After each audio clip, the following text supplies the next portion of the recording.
what's Missin Curfew? It's when you kind of play guilty, but you show up. How nice is a green light on the road, though? No practice tomorrow, no plane, just go. Scotty Upshaw in the clear, and he scores! Right in front, scores! A few laughs, a little bit of fun, and obviously a lot of hockey talk. You're listening to Missin Curfew. Fellas, coming to you from Hall Pass Media, Newport Beach. This is Missin Curfew. Obes, the Updog, and Richie fella from the friendly confines of Pine Canyon. How we doing, boys? Richie, good to see you. We missed you in Edmonton. Updog, we left it all out there, fella. Yeah, we left did. it all out there. We did. Thanks to the good Alberta folks up there that took good care of us, bud. Some of our boys that we saw played some golf, hung out with Gretzky. We really just took in a Stanley Cup Final game 1 and 2 like the boys, like you want to do, right? Fella tour style. There's no other way to do it. Thanks to Schmaltzy for flying so far up there to get to meet the boys. I had a long weekend, but I went to Vegas right after that. I had an amazing time taking my kids to a Coldplay concert. It was great. We went to Allegiant Stadium, had a little night after with the missus, and yeah, it was a long weekend. And it's nice to be here with you boys on a nice Tuesday afternoon, fellas. I can't believe this guy went right into Vegas after Richie. I woke up at my hotel room at White Ave, and I was thinking about maybe just fucking jumping off the balcony. I was like, you know what? It's been a good run. I'm done. 3 nights in Edmonton will get you, Rich. Well, first off, sorry I couldn't make it, boys. I had something going on, but I got to be honest though. When I saw, Sunday morning, I knew how you guys were feeling, especially up. You had to go to Vegas. I'm kind of happy and stuff. But you saw some way in my body. Oh yeah. Gave me a little handshake, said thank you. But I saw you. I watched all the clips and everything. You guys looked a little rough there a couple of those days. Did we ever? This interview You looked a little rough, fellas. The interview we did after game 1, first of all, I showed up an hour late to fucking Brecky. We were supposed to puck drop at noon. I got to breakfast or lunch at noon. I'm like, sorry, boys. So Princey was down there for an hour waiting for us. We were all in rough shape doing this interview here that Kyle, like Casey has up on here. All of us were. Well, Richie, I lost my voice after game 1. They're completely gone. I was cheering so loud. It was just it was a rodeo for me. So I lose my voice, and that's the second time on a fellow tour it's happened. I don't lose it very much. Just starting to get it back now. I think you're just so excited. Our interview she was windy out there. Hey, she wasn't perfect. No, it wasn't. But we managed, and Princey did a great job. So, we're going to just say we left it all out there, as Obe said. But the game, like the beers and we're drinking these sip vodkas, and it was a lot of fucking boozing. Yeah, I was drinking just straight Jameson or Crown Royal right out of the fucking. At one point, I got so comfortable in game bottle. And shout out to our boy Jesse Vanderwolf. This guy's a fucking beauty. Game 1, I tiptoed in his suite, didn't want to overstep my boundaries. By game 2, I was just taking the ball to Crown Royal and fucking chugging it like that. So we were bouncing up and down, Richie, from our seats up to the suite. I took Sweet, was it? That's a buddy. It's a buddy of mine, Jesse Vanderworth. He's a beauty. He's a big, Oilers sponsor. He's a beauty. He flew Gretz, Panger, Biz, and one other guy from Edmonton yesterday to Florida for the game. Like he's just a beauty, young guy, and he's a stud. Loves it. He needs his own reality TV He absolutely does. This guy's from Fort Mac McMurray. He made too much money in his fucking heavy metal fucking company. And he has a ranch the size of John Dutton's ranch from fucking Yellowstone. And he's out there with all his toys fucking driving around. I'm like, you love it out here. He's like, fucking unreal, bud. And all he kept saying was, fuck, he's in one. Fuck, he's in one. He's like, look at this guy. This guy's a pony. His horse, like, fucking poor bastard's in one. It was like, I'm like, dude, you need your own reality TV show. And his assistant there or whatever, she's like, no chance that's ever happening. Yeah. No, it was great. Yeah, so he has all the horse ranches. He's got, like Ope said, every toy, all the four-wheelers and ATVs. We're all in the back. He's like, look at this new fucking cabin I built in the back. And he's driving 80 miles an hour in this thing. He's got Lundqvist in the back. I'm like, me and Biz are in the front. Don't kill it. Yeah, me and Biz are in the front. Hank's in the back with somebody else, and we're on his property. And then all of a sudden, he gets out on the actual road, and we're in this little dune buggy. And all of a sudden, he's doing 100 fucking clicks. And I got me and Biz sitting there, and Hank's in the back. I'm like, slow down, fellas. He's like, don't worry, you're fine. You're fine. I'm like, oh, slow down, my man. But diehard Oilers fan, he was unbelievable. I'll tell you what, we came on a dinner the one night. On the second night, it was 11 o'clock, and we could have got 3 holes of golf in. Yeah. If you were finishing up at 11 at night, Richie, you could have got 3 more holes in. I couldn't believe it. It's the first time I've been there. That, I guess, early in the summer. Yeah, no mosquitoes too. No We golfed in Jeremy, Maine. Shout out to my boy Jeremy. We played Mayfair Country Club, which is first time I've ever played it actually in Edmonton. It's beautiful. So we got a round out there with Gretzky. No mosquitoes is a nice touch when you're up in Alberta, and you get good weather and nice golf. I want another crack at that track. I need my 7 wood. You guys squeezed golf in on this trip? It's only because it was Getzlav. So we landed in Denver, and we're going to take a piss before we're going to go to the United Suite or up something up. She's like, let's go zip in there for a moment. I'm like, all right, I got to take a piss first. And there's Gretzky. So we're like, holy shit, Gretzky. And so we start talking to him, and then over comes big Georgie Peros. We're like, holy fuck, Georgie, how you doing, buddy? And then get up to the gate, and there comes Bill Daly. I'm like, who's next? You got Bettman coming, or what other fucking player safety guy you got coming here, fella? So Gretzky, we went and met him the one night at this hole in the wall that I guess he goes to because he doesn't want anyone to know who he is, right? I get. There was nobody in there. There was nobody in there. Played some darts, played some pool up. He kicked our ass. And Getsy's like, we're playing golf tomorrow. I'm like, I ain't fucking golfing. I don't know what to tell you. And Gretzky kept applying the pressure to me, Rich. And I was like, all right, I'll play. But great course. I want another crack at it with my clubs. With your, of course. Right? Because a couple of those shots there, fucking hitting drivers where I shouldn't have been. I'm like, I need my 5 wood right here just to, rip one out there. But it's perfect mint track, yeah. I had these buttery little Wilson blades, Richie, that I leave up at my buddy Blaine's place. They're like, they're little knives, man. They're tasty. And I was striping it, but no, we didn't play well. I think there was only 1 or 2 birdies. I think Gretzky might have had one. I don't even think we had you. You flipped us, didn't you? You flipped us, but we had you. We beat you. You beat us. So this was on a game day. You guys did this? Or? This was on off day. Yeah, night Friday. No, on the day of game 2. So instead of going down the rink and shooting some content, we decided to go fucking play 18 holes of golf. But I love that. Yeah, we probably should have went down the rink and shot some shit, but there was optional. No one was even there. I bet it was just show up to the barn that day for the boys. No, they got to go there for press. Huh? You can't just not show up the day of the Stanley Cup Final, can you? Yeah, you can stay at home. Yeah, sometimes there's no pregame skate. Yeah. You don't think they went to the rink at all? I mean, they practiced today. The Oilers. Would you practice today? They don't play on Thursday. Would you make the boys even after that fucking line? Half of them didn't play last night. They were sitting in the box. But yeah. Boys, I want to tell you, though, the first night, we come out of the gates hot, right? We land in there, we get her going. I wasn't quite drunk enough going into the game, but I came out of there drunk enough. And shout out to our boy at the Pint. Taylor. Guy's a pro. Bumped into a bunch of young Western League guys. These guys, Richie, it was nice to talk to some good CHL hockey players. Good Canadian boys. But boys, I took a calf cramp in the middle of the night at the fucking our hotel, and I'm telling you, I've never had a calf cramp like this in my life. Like I was one, like I couldn't shake her off to the point where it was still hurting me all trip, but it just you should have felt it, man. For like 30 minutes, I was in one. I'm trying to shake it off, and it was awful. Worst calf cramp in my career. Did you work it out? I worked it out, but not really. I mean, it bugged me the whole trip, but it just vibration kicking in. It just spasmed on me, man. Like, get some quench, bud. I had some quench in there. I started pounding it, but it was too late. Yeah. But Richie, I wanted to tell you, our first night, Gratz, shout out to Gratz. He's the best. So me and Uppy hit him up. He's like, yeah, fucking boys, first night. They got a little room at the JW Marriott there for the boys. Come by for a cocktail after game 1. So me and Uppy were, bouncing around and like, let's go. We got to go see Gratz. So we go see Gratz, and they're like, yeah, he's in the back there. And I got a Corey Perry jersey on that's too tight for me. Up dogs flying. Like, we're just coming here, just drunk as a skunk, think we're just going to go see Gratz, right? We come in, we walk in the back room. It's a full-on TNT team dinner. I'm talking Liam McHugh, Jackie Redmond, Ace, Old Chuck, Boucher, Panger, Gretz. I'm like, holy fuck ups. I'm like, I didn't know we were walking into 2 producers, like the 2 girl producers that are there. I forget their name. It's just them. And we're like, hey, boys. And then Panger gets up. Fellas. Yeah, Panger broke the ice for us, thank God. Definitely nice.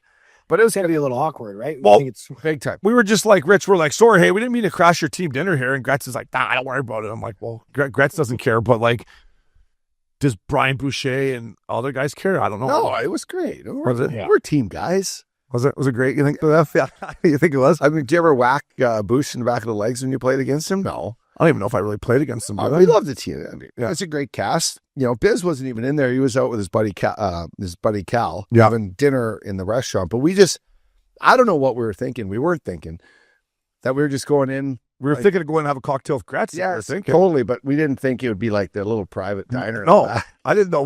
I knew it was like we walk in there and Liam McHugh were like, he's like, At least we went in with a fresh drink, and we weren't like, okay, can we get a cocktail or can we have a bottle of that? The wine over, fellas. yeah, slide the vino. Yeah. That was good. How was the city like? What was the vibe like? I mean, I'm sure they were pretty excited after being won, but what was like the feeling in the city? It was buzzing, man. Do you know that for that mosh pit, they line up there 2 hours before the game to get in there? It's like fucking the number 16 hole at Wasted Management. 2 or 3 hours they line up there to get in that mosh pit for the game.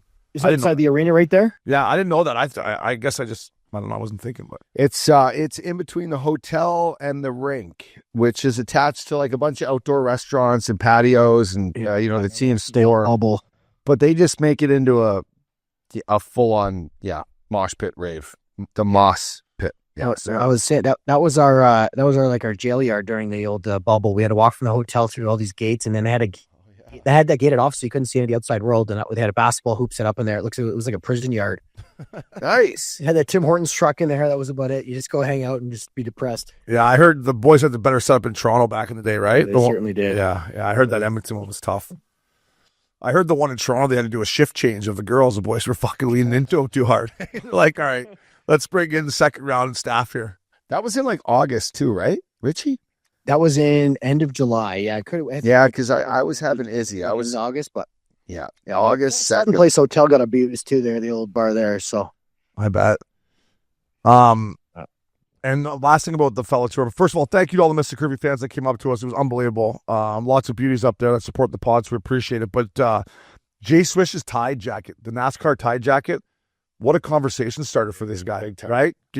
Good looking single guy, but what a great conversation piece for him. I mean, people were coming up to him, mainly girls, and being like, "What's that jacket about?" Yeah, and he was like, "This jacket's on fire ropes." I'm like, "Yeah, it is." he probably had it on the whole game day when we went golfing too. I don't think it came off on the whole trip. I don't know. He rocked it the whole. Yeah, he had that on the whole trip. It's good jacket. Fuck, there's a little mark on there. You got a Tide pen for me? Like, it all worked for him. It was great. It's good jacket. Fuck, were we licked? Oh, we were pinned. I mean, I hadn't been that drunk, Richie, in since your last fellow tour. yeah. This is what Richie, I had to tell you. Updog had this fanny pack that the fanny pack, it works as long as you keep it around your waist, right? That's rule number one. Just keep it around your waist. He must have lost his fanny pack 6 fucking times in the course of 3 days, and then the one time we're somewhere, he comes up to me, he's like, "Oops, someone stole my fanny pack. Can you fucking believe that?" I go, "No, I can't believe anyone would steal a fanny pack. So you must have misplaced it." And then I look over, there he is. He's like, "No, boys, got her. I got her. I'm like, Jesus Christ. Yeah, I had my life in there the whole weekend. And then sure as shit, the last night I leave my phone in a cab. I thought I had... come on. I thought I had the phone in there too, Rich. I get home and I unpack it. I toss it in the bed. And it's like 3 a.m. I got an 8 a.m. bus to the airport. And this thing, I go, "Where's my phone?"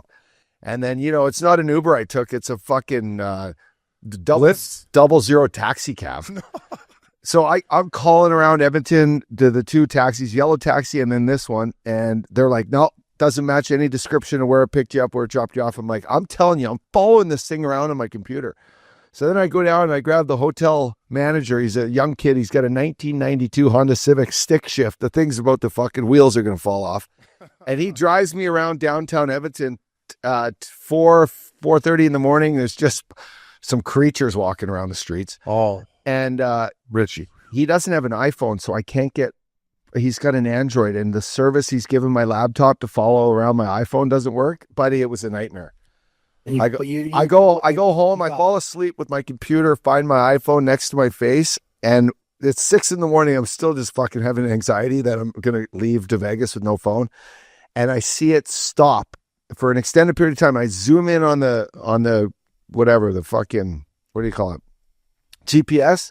And it says the taxi cab, like main hub. So then I call the guy back that I've called 10 times now. I go, "You dumb fuck. It's sitting in your parking lot now. The guy just got back." So sure as shit, they found it. The manager of the hotel drove there. It was a 20-minute drive. I gave him $100, said, "Thanks, kid." And I found, I had it for. Did I text? I woke up. Uppy texted me at 2:23, but I was already tits up and done by that point. But I woke up to this text to get to my flight. I just like, I'm packing up. I'm like, oh my God, this fucking airport's an hour and a half. And I'm like, checking my phone. He's like, fella, you back? I lost my phone in the cab. I'm in one, trying to locate it. Literally be with the guy in the front desk, but he's a fucking idiot. I'm like, I didn't even respond. I was like, I got my own problems. I'm like, I'm sure he figured it out, but I was just like, I'm in one myself. So the anxiety you get up, like from losing your phone, you got to go meet your family. You're hungover, you're drunk, you're whatever. It was the worst. The worst feeling in the world. It was the worst. Yeah, it was the worst. And then it became the best. But then, the morning sucked anyways going through Edmonton. But then I had a blast once I got to Coldplay. I mean, it was amazing. Yeah, I mean, listen, that atmosphere up there, Rich, I mean, you've played a Stanley Cup Final at Staples, but it was fucking rocking. And when they come out to enter Sandman at the start of that game, like it is, I don't even know how to describe it. I was like, this is unbelievable. And everyone in that barn is wearing a jersey or a T-shirt or a tie jacket. Somewhere.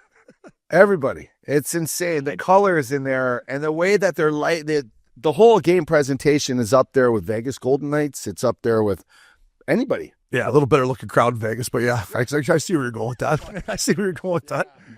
It's been unbelievable. And if it goes 7, which we're going to get into, I think I'm going to go back up there. So, Updog, thank you to everyone. Princey did a hell of a job. Swishy, thanks for coming in. Richie, we missed you. How was your member guest with Commie? That guy's on a little bit of a nice little tour of golf.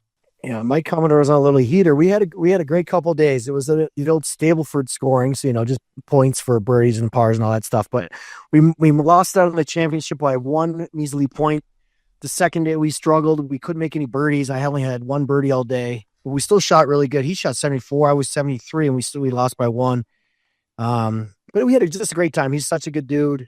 All the boys loved him here. Yeah, he's nice, dude. Yeah, but I'm sorry I missed it. It was one of those things I had on the books, and Yeah. But I got a little anxiety not anxiety, but when you had that video when after they won the overtime, I think it was Uppy doing it, and you guys are going bananas. Yeah. And I'm like, fuck, I wish I was there right now celebrating with you guys. But well, Uppy had Draisaitl plus 3,600 to score the OT winner in game 1. That's why we were going completely buck diddy. Yeah. But it was great. The people at Edmonton, good on you. We're going to talk about the final here in a little bit. Speaking of the final, French Open final, which we've been talking about throughout the French Open, watching on TNT. They had good coverage. I woke up, it was Sunday, right? The final? Sunday morning, yeah. So I woke up, still completely hung cheese, and Sinner was up 2-0. I'm like, I'll watch him close it out. And wow, what a final. I mean, I can't imagine how their bodies felt. I saw Sinner's interview after. He's like, no, I felt pretty good. My body feels okay. I was like, wow, you're in unbelievable shape. But 5-round set, absolute war. Uppy, I know you were watching. All our buddies were texting about it. So to those two athletes, that was maybe the best final I've ever seen. It was probably, any tennis player would say that was the most insane comeback on a on a triple set championship point, down 2-1 in the history of all tennis. I mean, so there was just a couple crazy stats, but there was an hour and 48-minute gap between the time that Sinner had a championship point to the time 3 championship points till the time that it was won. And for Alcaraz to be mentally strong enough and physically strong enough at that point where you're just defeated, you're playing a guy that's this Italian assassin, and he's just peppering you with shots, and I'd put you to the brink. You're serving down love 40,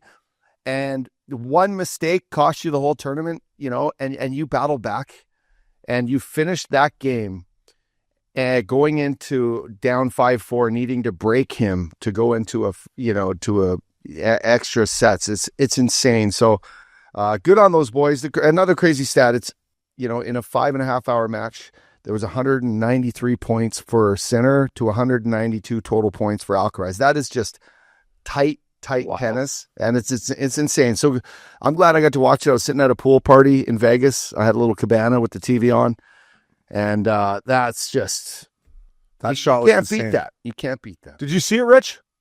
No, I didn't, buddy. I was trying to find her, but the Spectrum I got up here in Flagstaff, she didn't want to spit her out for me, so I did. I missed it. I was, on a group thread. You guys, what a match. And I'm like fucking looking around. So I ended up watching some live golf and back with the Canadian Open stuff. But yeah, I was disappointed because, I knew it was one of those matches. It was like an old Nadal, Federer, 5-setter back in the day. So yeah, I'm disappointed. I watched some of that live tour of Virginia too. I was getting tired watching these guys. So I flip it back over to the live tour for a bit, and then I flip it back onto the tennis, and It was tiring watching these guys. It was insane. The only downfall I would say to this is Sinner's outfit. Like, well, what is that? Well, like, that's a terrible outfit, is it not? Yeah, well, you're going to get him at Wimbledon next, and they all have to wear white. Yeah, I like that. Yeah. But like Sinner's, even Alcaraz isn't perfect, but Sinner's like... Well, Sinner just... He looks like a dinosaur. Remember back in the day, Federer would come out looking good, and Nadal, like, what's they sell the name here, boy? Italian, so he wears the Italian clothes like that. He wears that blue-green kind of color. Like, that's just kind of his look. Yeah. If you put Sinner in a room and said what country he's from, you'd say Ireland over Italy, wouldn't you? And then you hear him talk, and it sounds really like... Just looking at him, though. But you wouldn't him redheaded, Irishman. Yeah, I didn't see many redheads like walking around Sicily when I was there, I'll tell you that. Oh. But boys, we are gifted now. We lose 3 of the greatest athletes of all time, in Federer and Djokovic and Nadal, and we're getting 2 more that are going to be... at the top of their game for years and years and years. I mean, this was his 5th championship. He's 21 years old. When you're trying to sell, like, is Alcaraz going to be on the cover of GQ like Federer? No. Or no. I mean, they're not good looking. They're not good looking guys. Sinner is a good looking guy. We think so? When he's buttoned up with his suit on and shit like that. I don't think he's hot, but like. Well, I'm just saying Federer and Nadal and maybe not Joker, but Federer and Nadal, they had that swag on the court and then they had it off the court as well. Like Federer, like, good hair. Nadal had this like the Spanish style. Like I just thought like easy for them to sell it off court too. With these 2 guys as an average, look at that guy and his fucking arms jacked. Like to me, as a guy who just watches only major championship tennis, Alcaraz and Sinner are nowhere near Fedorov and Nadal. You mean to watch? Or to watch? Yeah. Just in general. Really? Yeah, not even close to me. But I'm an average watcher. Like, but you know more about just the way that they play their game, because they're arguably faster. Maybe Nadal is as fast as both those guys, but they're hands down faster than Djokovic and Nadal and Federer were. Yeah, I'm not talking speed. I'm talking swag and skill and everything. Overall look. Watching Federer's backhand was easy. Yeah. You know what I mean? That one-handed, just smooth. Oh, yeah.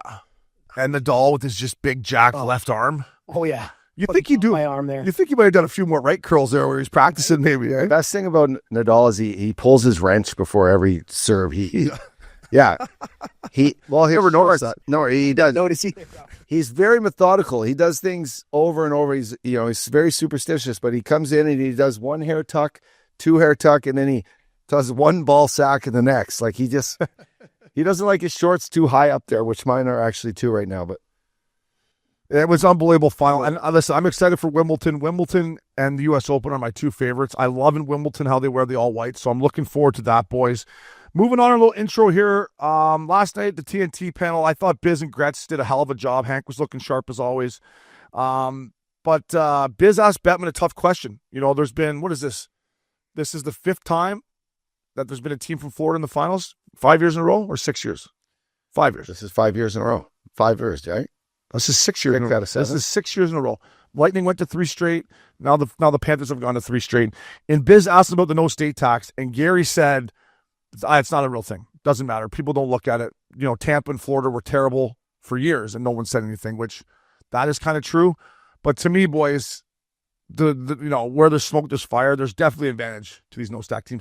When you're trying to get a guy in on a 1 year $850, he's going to go there opposed to Toronto or California. Yeah, but Gary's answer is like it's been like this forever, and Tampa and Florida have just got new owners that really put good money into the facilities and into their brand, and that has never been the case. So if you have an owner that wants to build a state-of-the-art facility for you to train, a great place for you to live with your kids to go to school, maybe you could have the argument Florida's just a better place to go and live than a city that has crime and fucking all the other bullshit. Their family wants to go to Florida. Maybe that's the case. It feels safe down there. I don't know. There could be numerous cases, but to Gary's point is, Dallas has no state income tax, and it's whatever. He's just saying, Biz was asking Richie if there's a way there should be, that you got to tax them, that there should be a tax around the league that Florida has to pay for their tax. Let's just look at the history. I mean, never, you always trusting Gary. You know that. Yeah, you boys. No, but the way I look at it is the league goes in cycles. I mean, teams are good and teams are bad. And then it'll be LA's good. Anaheim won, and they get the worst taxes in the league. San Jose was good for a long time. Then you got now it's a cycle. How bad was Florida for so long? How bad was Tampa? Now this is cycles, and 10 years from now we'll be looking at some other team going, oh, we want to play there. So Fucking deal with Gary, I don't think there should be anything. And that's just the way the league is. Ottawa was in the finals. Pittsburgh's won cups. St. Louis. These aren't really desirable cities from most people's standpoints. But you go where you have a good coach. You go where you're wanted, because most guys don't get to choose, every team in the league. But obviously, you'd love to play in one of those tax-free states because you're getting more money in your pocket. But that's just not the way the world works. Dale Tellem was handing out 4-year deals in Florida. Like, it's going like, fucking deal. Got to get to the floor. Hey, Travis Konechny, what was that fucking guy who won a cup in Chicago? Good player, left-handed fucking Checo. Yeah, Kopecki. Kopecki. You, Steger, good players, but he was just like, here you go. Stephen Weiss. Did when you signed that deal in Florida, did no state tax have anything to do with it? Big time. Yeah. Big time, yeah. Fuck yeah. Okay, I mean, it was also a place that gave you a good contract, and it was a place you felt wanted. Wasn't it true? No, for sure, but it was more or less. I'm like, there's opportunity here to come in and, hopefully they make the right choices with all these free agents. They needed help, but fuck yeah, there was more term there. There was more cash there, and it was Florida. I'm coming in. Listen, I never had an opportunity at the end of my career to pick where I wanted to go. I just know when I got traded from Anaheim to Tampa, and I got my first paycheck in Tampa, and it was about fucking $15,000 to $20,000 more. I'm like, this isn't bad. And then I went from Vancouver to Nashville making the same amount of money, and my check was fucking $30,000 more. I'm like, this is okay. And if I would have had the choice near the end of my career, hey, we're going to give you 1 year, $1 million in Tampa, or 1 year, $1 million in San Jose, I would have went to Tampa because it's more money, and you're near the end of your career. And I just think you talk about Florida's fourth line. You talk about Nate Schmidt, guy goes on a 1 year, $850. I'm sure he had other offers around the league, right? Wants to go to Florida because they're good. Yeah. And because there's no state tax. We can't say it's not a real thing. It's 100% a real fucking thing. Oh, but let me say this, though. You would trade that money back for the Stanley Cup with Anaheim, wouldn't you not? Well, I would have liked to have gotten the Stanley Cup and then got traded. Yeah. And then went somewhere else. That would have been nice. But also, like, you played in a great team in Van. You played in a great city in Van. Like, you know what I mean? You wouldn't have made the playoffs if you're in some of these cities at that time. So, yeah, playoff hockey is probably the best time of your life, I'm guessing, your career. Yeah, I'm not saying you can build a culture and a whole organization around no state tax. Like what the Florida Panthers have done, Vinny Viola, Bill Zito, and I joke about Dale Tellem, but Dale deserves some credit. In Tampa, Yzerman, Brisebois, our boy Coop deserves some credit. The management, the ownership in Tampa, they built that. Yeah. But when you have these good teams that you've built, and now we're down to the brass tacks of salary cap era, and we need guys to come here, and you're like, fuck, we need a defenseman. Well, Nate Schmidt, we'll offer him 1 year, $850. He signs there because you're good, but he also signs there because his $850 is $850, not going to a team where what would your answer be? Like, do you tax on the last couple million? No salary cap? Yeah. That'd be my answer. You tax on like luxury tax? Anyone under $1 million, it's just you got to add the it's maybe the net money on it. Or now when you talk about building cultures, I mean, you hear Bill Belichick talk about Massachusetts. And he talks about how some agents, they wouldn't sign there because of the big taxes, but they found a way to bring guys in for less money because they knew they were going to win. So maybe that's how you got to do it, right? You got to build your team back up here in Anaheim. And guys, like you say, Richie, would you give back the money for a Stanley Cup? Well, if you have a chance to win a Stanley Cup for the Anaheim Ducks, you'll suck it up and take the tax. But if you're Nate Schmidt and they offer you a 1 year deal, you're not going to make the playoffs. You're going to go to Florida where you have a chance to win, and there's no state tax. But the rate is better than everyone's, and and the practice facilities right there, and like for example, Toronto, none of those guys took deals, so they're all getting paid top dollar. They're paying the tax out the wazoo. I know, but if they all took fucking deals, they'd have a better team. I know, but you got to make it while you can. Yeah. Next thing you know, you got a fucking podcast here. You're hanging on by a thread. You're reading Don't Kill Me books. It's not my book. I may have glanced at it. I thought it was a great question by Biz. You guys make great points. Richie, especially you, a guy who's won a Stanley Cup. And another question before we go to our first break here is a great one, asked a great question about more playoff teams, and not necessarily a playing game, but more playoff teams. And Gary shut it down immediately. He said the last month of our season is our plan. which I guess is probably accurate, right? The last month of the season, a lot of games, teams are still in it. Yeah. To me, though, I'm ready for more teams or a play-in. An 8 and 9 play-in. I think Game 7 mentality to start off the Stanley Cup playoff would be good. But Gary shut her down right away. He doesn't even want to talk about it. Yeah, I think that should be readdressed. Maybe that's something the players put on the line just to create more hockey-related revenue. Two more games, 4 more games, maybe. Yeah. Adds what? I don't know. That $25 million. Say there's $6-7 million a game. That's high quality. The ratings would go through the roof. Yeah. And Gary did say, Rich, he's like, well, we don't want to have a one playing game and you run into a hot goalie. I was like, that's a good point by Gary, but you just played 82 games and you're the Calgary Flames and you have the same amount of points as the St. Louis Blues, but you lose because they had more wins. Let's have a fucking play-in. Blues Flames. Let's get her going. Yeah. So are you more saying if a team ties, then you'd like to see them have a play-in? No, I'm ready for a play-in no matter what. No matter what. I'm ready. So what are you thinking? So would it be the 2 wild cards play, or who are the 10 up to 10 seeds play? I think you got to just start 8 and 9. Me though, I don't mind the way the NBA does it. It's long. It's a week, which now you got guys hanging around. Maybe that's a little long, but I think just one playing game out east, one playing game out west. Wild card 2 versus wild card 3. Let's go. I would say they need to be within 2 points of each other. If that 8th team is like 6-7 points up on the 9th team, they're in. Fuck it.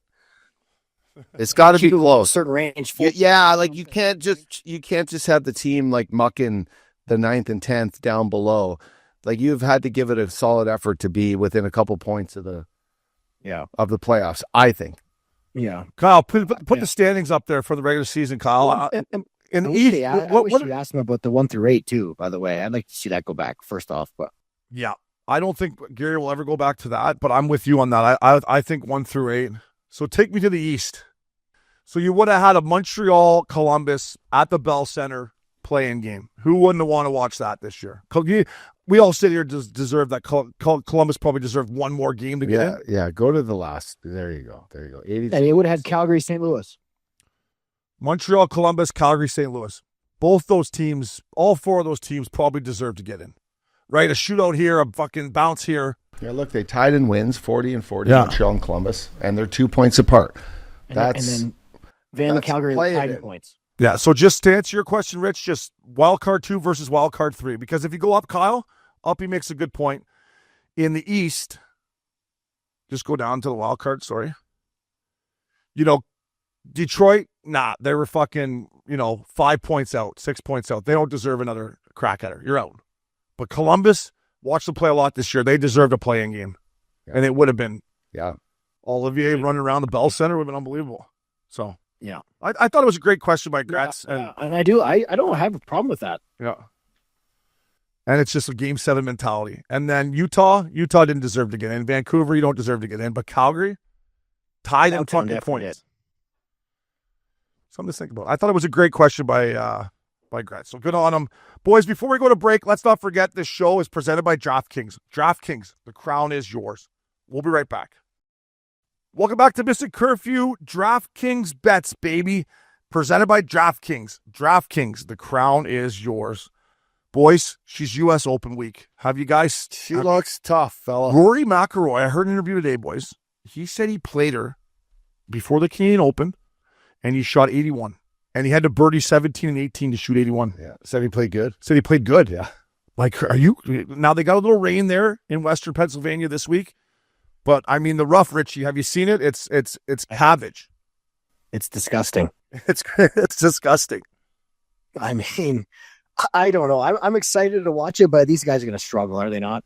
I listen, I love the U.S. Open. I think to see these guys struggle for 1 week a year, now on the PGA Tour, what won the Canadian Open last weekend? 21 under or something? I mean, you got to shoot 20 under on a week to fucking win nowadays. I always want the U.S. Open right around even par. Steelers said that Keegan Bradley told him that they want it to be double digits the wrong way. Yeah. I don't think it's like a plus 10 winner. No, that seems a little high. That seems a little high. Are they going to find the balls in the rough? Like, are they? Lots of volunteers. Spotters. A lot of volunteers. Pitter was a volunteer one year at Congressional, eh? He went down and volunteered. Imagine Pat O'Brien being out there being like, hey, your nuggets right here. Fella. Hey, Rory, your nuggets right here. Steps on it. Right? Talking in his backswing.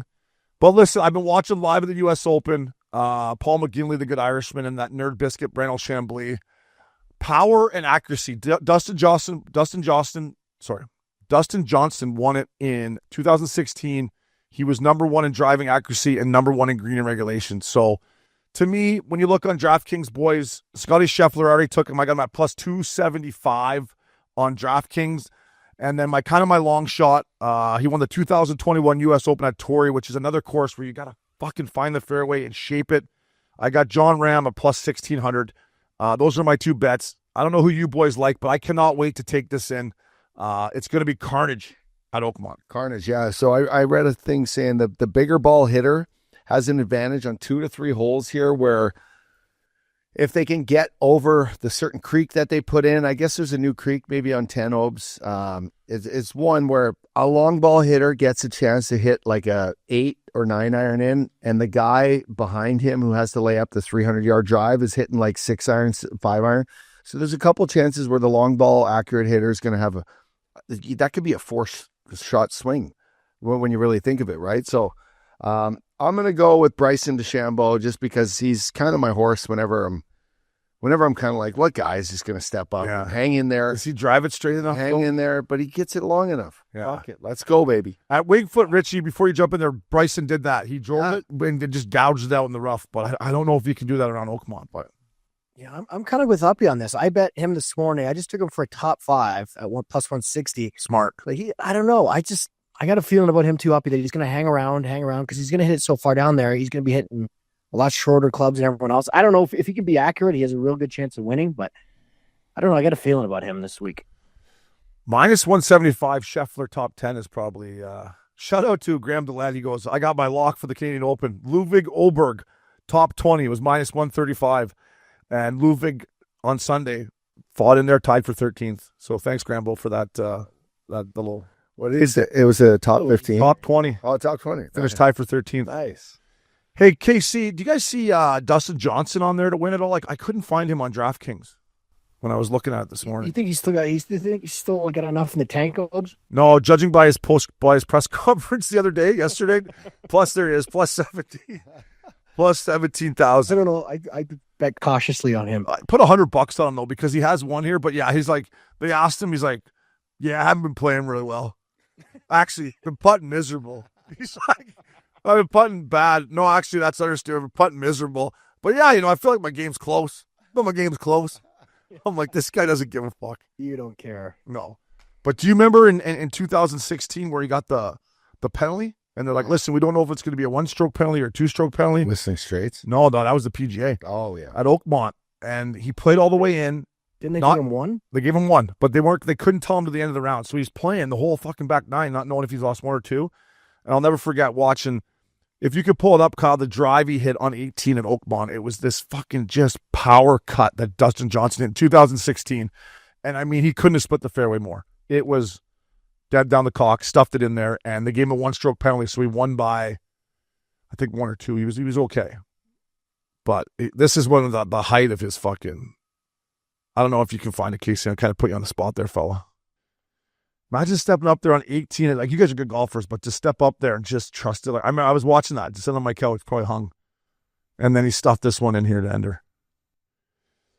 But you know what they say, and you guys are ball strikers. Everyone that I talk about Oakmont is like, if you hit it straight and you hit greens, you can score there. It's just if you're a little bit off, they're going to bend you over.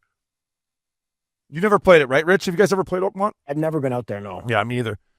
So I was watching live at the Open, and obviously the guy who designed Oakmont, it was no trees. And then they decided to put trees in, and then they wanted them out of there. So at night, they started cutting them down and pulling out. The members? The new guy who was running the course at the time. Yeah. Yeah. He was trying to get away with it? He didn't want anyone to know? I think they were trying to be a little slick about it. Yeah, I think they were trying to be a little slick about it. You didn't hear those chainsaws going at midnight there? I guess not in Western Pennsylvania in January. They're probably like, what was that? I don't know, fucking snowblower or fucking ice truck coming by. I don't know what it was. Salt machine. Fuck, roads will be good tomorrow, boys. Up and at 'em. And then they had Gil Hance come in and redo it all. And I guess when he went to meet the members, he said, all the members said was, you better not make this easier. Like Oakmont members, they love that it's hard. Wow. Yeah, like they want it to be that hard. Unlike, most private clubs, right? They're trying to get it to make it easy. Shoot like a number, yeah. I can't wait, boys. Get some skin in the game at DraftKings. I'm going to be watching the U.S. Open all weekend. I cannot wait. Sticking with DK bets. Everyone knows about my long shot with pairs. I was taking some slack all over Edmonton about it. People were like, oh, but you fucking dummy. What are you thinking? I'm like, I know, but I could plus 50,000. I had to tickle it. But I'll tell you what, Brad Marchand at the start of the final was plus 7,500. He is now plus 400 for the Conn Smythe. But the one at DraftKings, if you could have got some skin on it, at the start of the playoffs, Sam Bennett was plus 15,000. He is now the favorite to win the Conn Smythe trophy. Fuck, that would have been a good bet. Yeah, that would have been tasty. But he's well-deserved now, and it's either him. If Florida wins, it's him or Bobrovsky for me. It's Bennett, right? Richie, if Florida gets her done? I don't know how you couldn't. He's been an absolute beast. Yeah. Like, dominating, physically, scoring.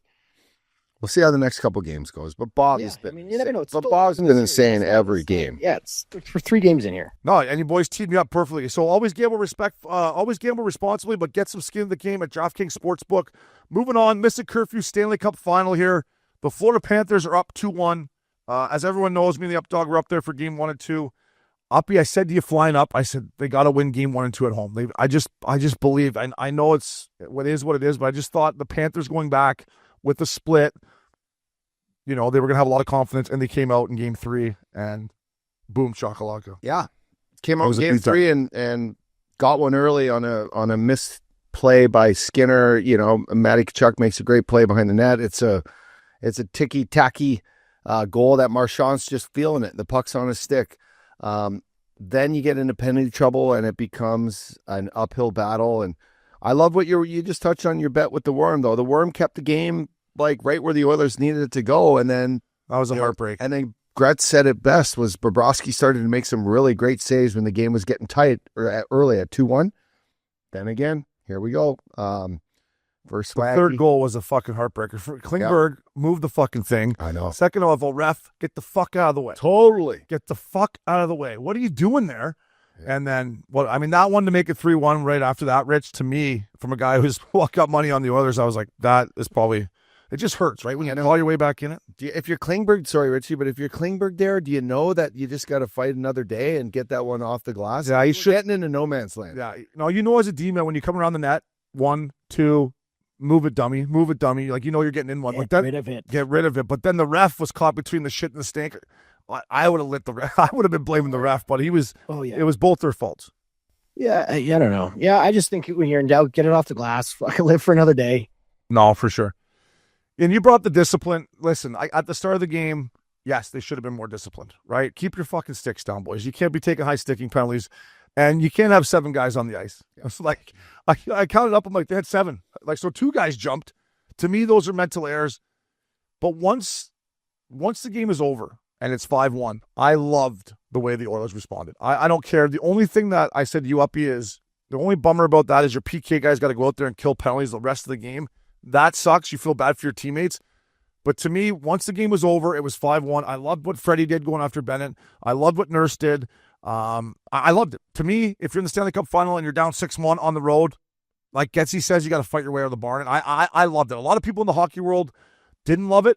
But to me, when the fucking was over 5-1, you got to stick up for your teammates and send a message that it's not over, in my opinion. I don't think you get to the Stanley Cup Final or a chance to hoist the cup and not get in a game where it gets out of hand like that. I think these two teams realize what's at stake.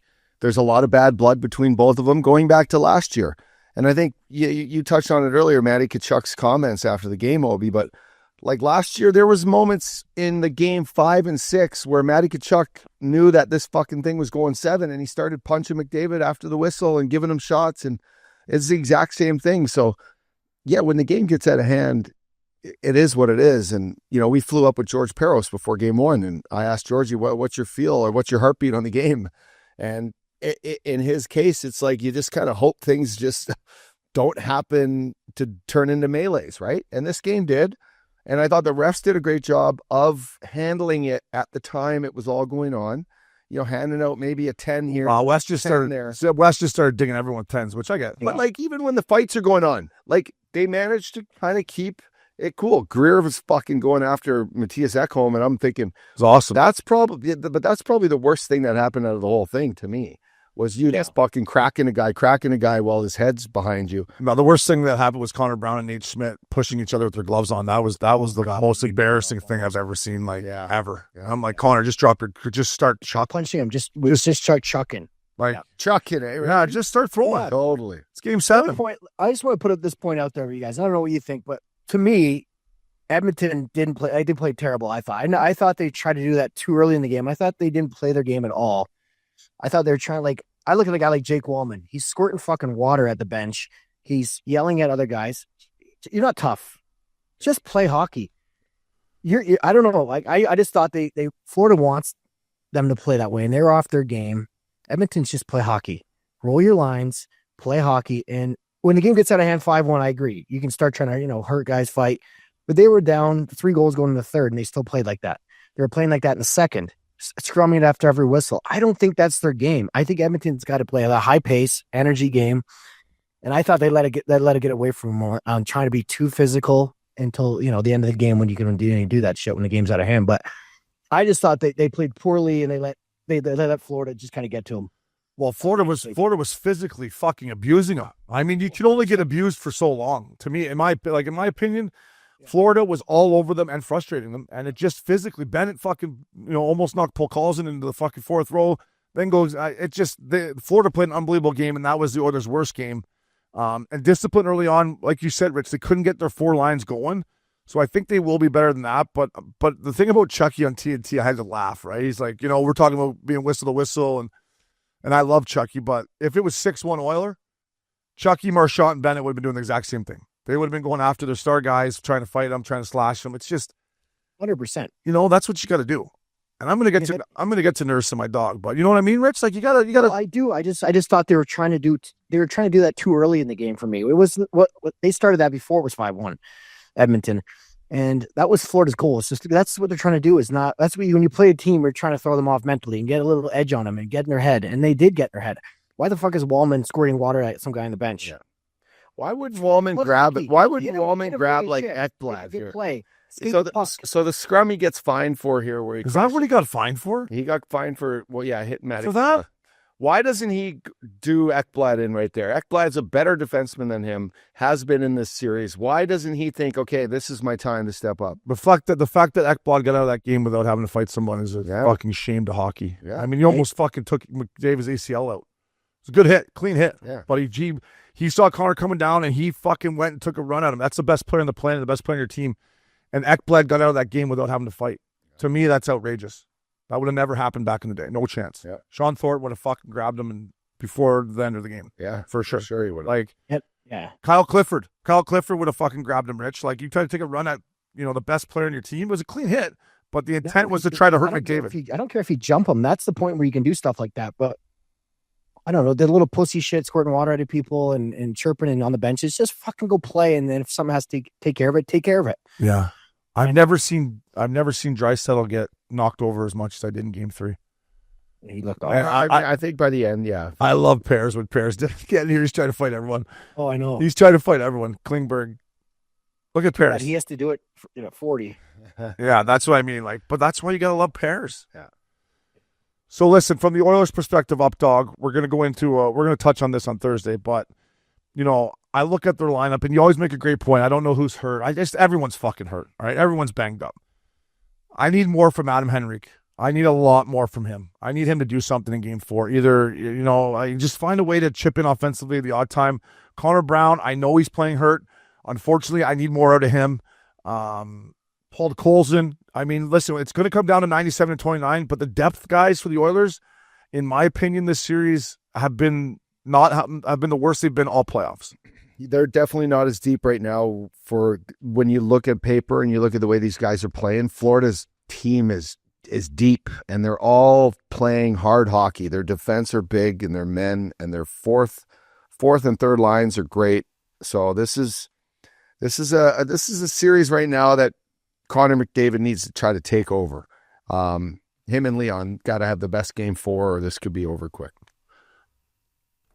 Yeah, I mean, it was tough. That Hyman injury really hurt them big time. Is he on a plane to Florida yet, or what is he playing? When's he playing? You got to move Kapanen up in the lineup, going to second line. And then the guys for me, you said them, Obes. That third line of the Edmonton has got to play better. The third line of Florida's been the best line the whole series. That line hasn't have a point yet in the series. Arvidsson, he played more on the fourth line last night, but he didn't have a shot on net. Paul Colson had a huge turnover, cut into the middle of his head down, and then turns it over. They get scoring a breakaway. Like, those guys got to be better. Janmark's doing his thing. He's battling on the PK, so I'm not going to trip him. But he's the least of their problems. Yeah, but that third line's got to bring you some offense, a little bit of offense.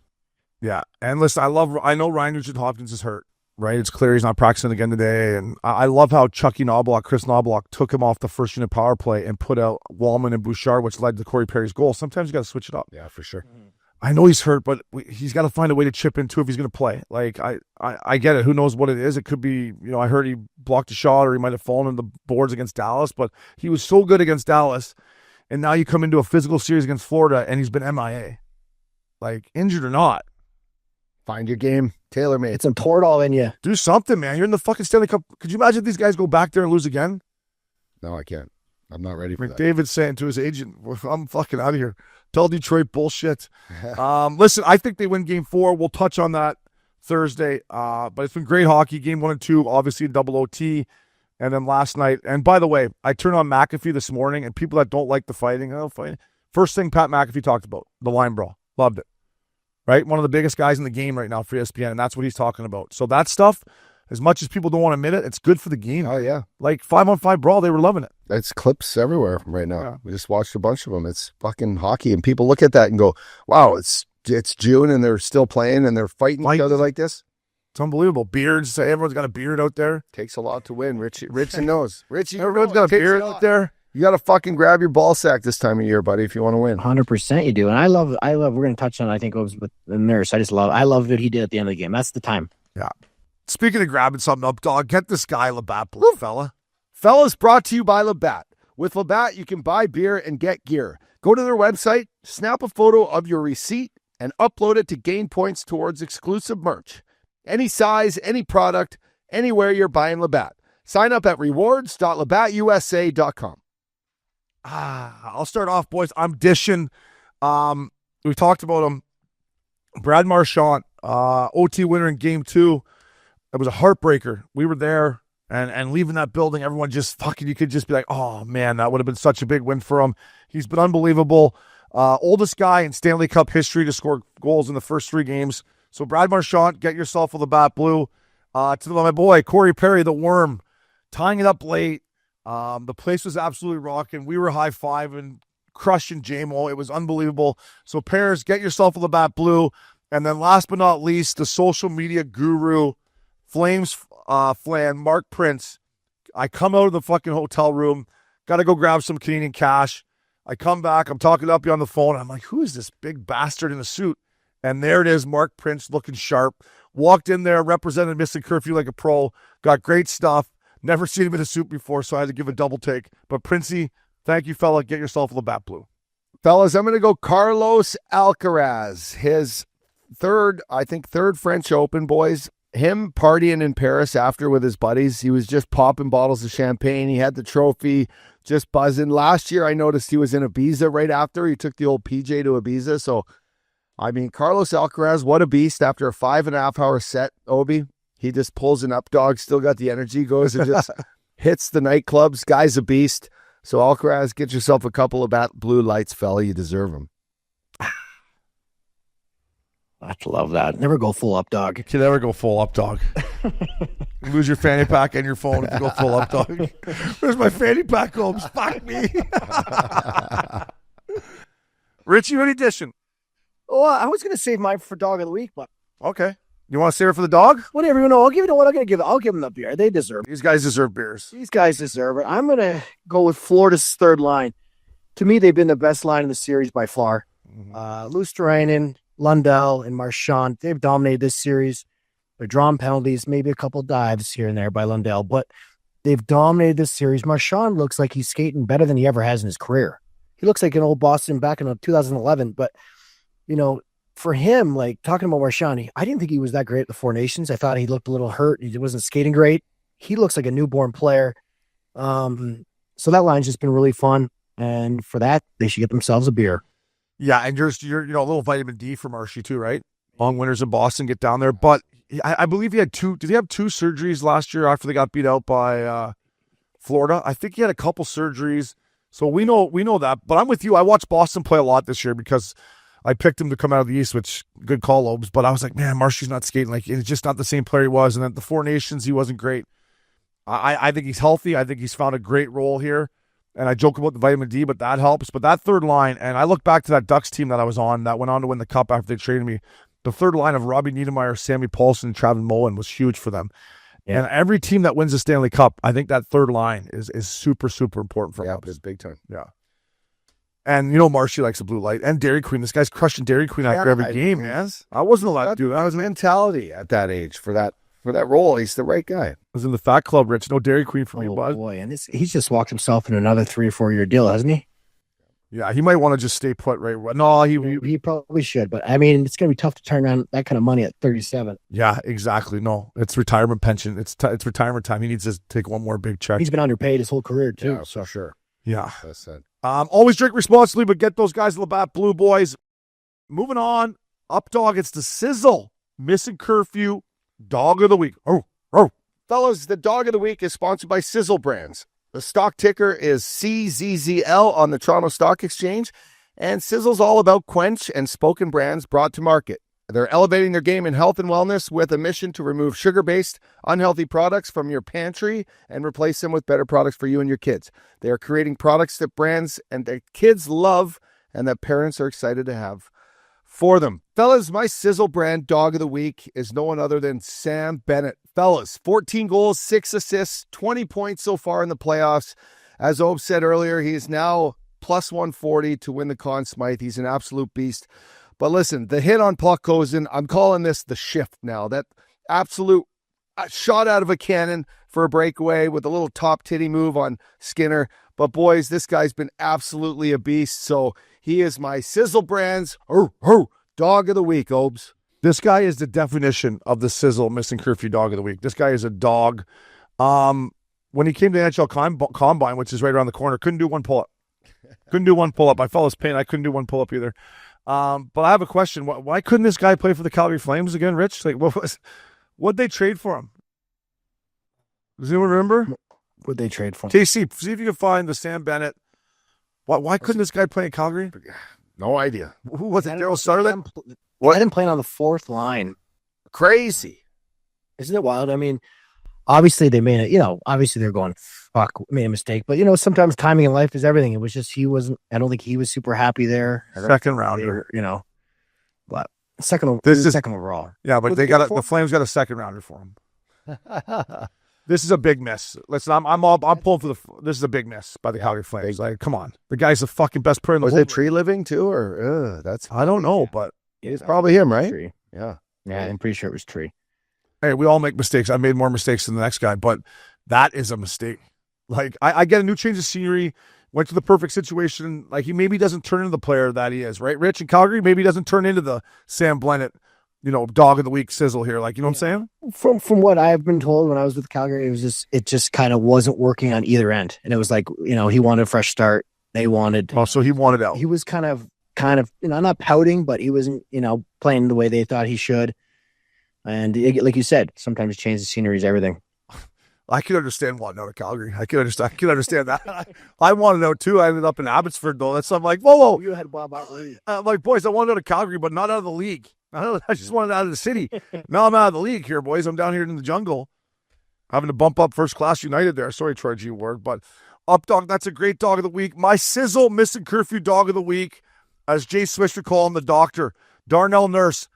I was hard on this kid last year. I think he's played, way better this year. Obviously, he's played great into the playoffs. And what he did last night, sticking up for his teammates, down 5-1, and going in there and having a 2-minute tilt with Gadjevich, who's a killer for the Florida Panthers. The guy throws down the pipe, jackhammers. It was a great tilt. To me, that's what it's all about, sticking up for your teammates, especially at this time of year. So, Darnell Nurse, you're my Sizzle. Dog of the week, fella. I loved it. I loved everything about it, Rich. I thought it was unbelievable. Obes, you ever had a fight last like that? I don't think so. No, I would have been huffing and puffing. I mean, I felt bad. I'm like, they got to be so gassed. After you just had a shift and Yeah.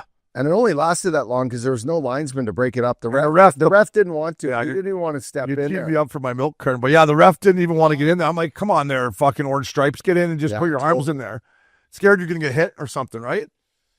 It's the playoffs. Take one in the fucking side of the helmet. I'll tell you what, when Bennett had Frederick down and started fucking chucking, you want to talk about, Bennett hit Frederick with about 9 bombs when he was on the ice. Yeah, he went a little squirrely there for a second. The only thing I didn't love, if I'm nitpicking, is Darnell, you got to get that left glove off way quicker than he did. I was yelling at the TV. My girl's like, what are you yelling at? I'm like, you got to get that left glove off because you got to use that as a weapon, right? You got to jab it if you can. You know what I mean? Throw a jab with it. But this Gadjevic, he throws hammers. Yeah. What's it like when you miss your grab and then It's the worst thing ever. Oh my God! Grab is the worst. If you miss your grab, it's the worst thing ever. It's the worst feeling because you can't. You're exposed. Yeah, Did you guys catch Evander Kane on the bench yelling at Darnell, breathe, breathe, breathe towards the end of the fight? Really? That's Don't funny. forget to breathe. I used to yell that breathe. to guys like late in fights too. Right here. He's calling Gadjevic a fucking meathead there. And then Pears is trying to trip somebody from the bench or something. Oh yeah, he's always doing something greasy. But hey, boys, do you think it's like with everyone wearing visors now? Like, this leads me into my milk carton, but like, high stick was invented because the game was played with no helmets, and then it was played with no visors. Now these high sticks are just clipping these fucking guys. I know it's a penalty, it's mandatory, but is there any way that someday maybe there's like, it's not an automatic high stick if it just clips your visor? Like, it's the ref's determination, or is that never going to happen? That's a good question. It's valid. I think if it's just a love tap up there. There's some love taps that guys are snapping their heads back. It's like, it should be like, let's draw some blood, and then it's a penalty. high stick was made to protect your eyes and your fucking head back in the day. You know what I'm saying? And stuff. Yeah. There's nothing worse than the guy that snaps his head back when it hits your visor. Yeah. It's tough. Listen, it's never going to happen because you put the refs in a judgment call that's even harder. But now with everyone wearing visors out there, these high sticks are kind of driving me nuts with the fucking head going back. Little ticky-tacky. Which brings me to my milk carton. I feel like I've done a pretty good job this playoffs ups. You've been here since day one. Rich, you've been part of the squad this year. Historically, Rich, I've been hard on the refs throughout the course of the Stanley Cup playoffs. I thought I'd done a pretty good job. Well, I've had enough. I'm officially putting every ref that's reffed in the Stanley Cup Final on the milk carton. I've seen enough. Put your fucking whistles away. We're about to go into game 4. If they take away a scoring chance, or it's a blatant high stick, or blatant trip from McDavid or someone flying by him, call it. These little cross checks in front of the net, leave them alone. Yeah. Don't call them. Little bump into the goalie, it's okay. Bob's fine. They got fucking more equipment on than anyone. Like, to the refs, please God, we're going into game 4. Put the whistles away. Let the boys play. Updog and Richie, I'm putting every ref. Wes McCauley, Chris Rooney, you're all on my milk carton. Yeah, we've seen enough. It's time to let the boys decide how to win these games 5-on-5. Make it a war. It's been a war, but it's too much. The games get out of hand when there's just too much fucking in the box. I don't know. Richie, it would be frustrating, and I want to see all these players on the bench used. I mean, it's so hard to get in these games when there's no flow. Like, the games in Edmonton were much better because there was a little flow to them. Yeah. Here, you don't see these players play for half a period, and then it's, you want to see everyone used. Yeah, that first period was really tough, right? I mean, it was they had Oilers killed 4 or 5 penalties in the first. Yeah, they had like 5 minors, and the I know Panthers high sticks you got a call, but like some of those, like the one on Bob, I didn't love it. He dove, like, just because he touches him, he flops, you don't have to call it. Yeah, and people will be like, well, they're gonna, if at the start of the game, if the ref lets stuff go, the boys might be like, holy fuck, they're not calling everything tonight. So maybe I won't flop here, or maybe I won't fucking snap my head back. The right way here. Like if they set the precedence that I'm not calling that ticky-tack little hook that you want me to call, or that Frosling fucking diving on a Kane's cross-check, next time they won't do that because they don't think they're going to do it because they know they're going to get the call. And to me, watching it, especially last night, I was like, that's a good point. And Chris Rooney in game 2, he came out hornier than the updog back in the day. Like, he was ready to call 10 fucking penalties in that first period. Just breathe and get into the game. Because once you start calling a bunch of them, to me, in my opinion, it just looks like they're playing catch-up, Rich. Yeah, and then you got to call them all. Then you got to make it fair, and you got to call everything. Yeah, I agree. I like it. The refs are like, you know what, I'm going to let it go tonight. And they actually talk to you and say, hey, we're not calling that shit tonight. Let's go. Let's play hockey. What would old Mick Magoo do back in the day, eh? Or fucking Terry Frazier? Hey, Wes McCauley. No, Billy McCrimmon, I mean. Oh, yeah. Paul Dvorsky, one of my favorite refs, Steve. He was awesome. He'd say, fucking get up, you pussy. Yeah. Get up, you son of a bitch, because Mickey loves you. Yeah. Oh, that's funny shit, boys. The refs are on the milk carton, put the whistles away, let the boys play. Last but not least here at Missin Curfew, it's the Kits Eyewear Dish of the Week. Presented by Kits Eye Care. You've seen us and the fellas rocking them. Now it's time to get yourself in the game.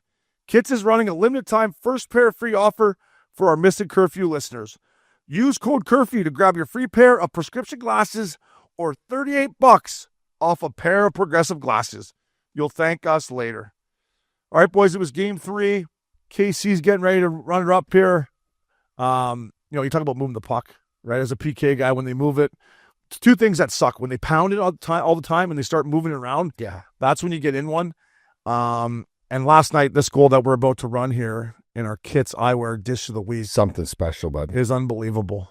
Boys, the Kits Eyewear Dish of the Week right here.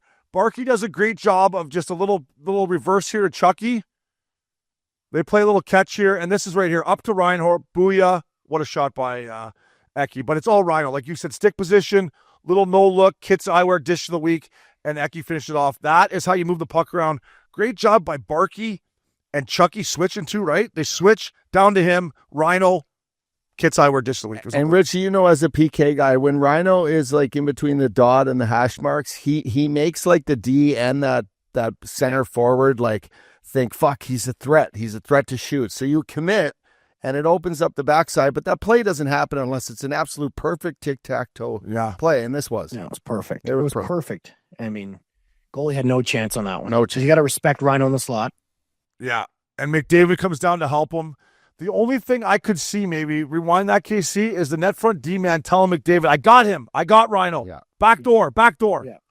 But it's easy from here. Maybe that's why, there hasn't been a lot of McDavid out on the PK, on extended PK. So maybe he doesn't get a chance to talk with the D as much as like a Janmark or a Brown does. That's on I'm the D-man, though. If I'm going to say that, I got to talk because we don't have eyes. Yeah. I got to say to you, uppy, back door. Yeah, you're looking at, we don't have eyes to our back guy, but. Or Kulak. McDavid's got him. Kulak should just maybe stay out. He holds back and slides maybe on the other guy. I think you're right. Kulak should have just held his ice because McDavid had him. I think he has him in Kulak. Yeah, you're right. Kulak's got to try to block that or get out with a stick. So see, they're up. McDavid's down on him. To me, I just got to hold that back post so that doesn't happen. But I mean, it happens quick, and it was a hell of a play. They sucked. Yeah.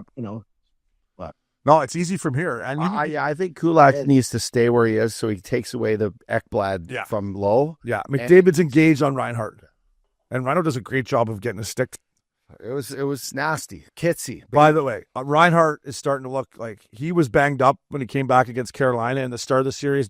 Game 3, to me, he skated the best he has since he got hurt, which is not good for... That's the last thing Edmonton needs. Which is not good for my Oilers' future at plus 800. Skinner. Where the fuck did you think it was going? Hey, what's he doing? Oh yeah, you should have went old school fucking double pad stack. Good shot by Eki. Yeah. Hey, you want to talk about another guy who made some money for himself? This Ekblad's going to get, fucking $8 million again or whatever he's going to get. Yeah, he will. It's crazy. Richie, thanks, buddy. Boys, miss you. Enjoy Pine Canyon up there. Up dog. Rest up, buddy. Let's go, baby. There's a game 7. We're going. Kyle, KC Conway, Max, the ice pick pickup. Thank you. That was Missin Curfew, fellas.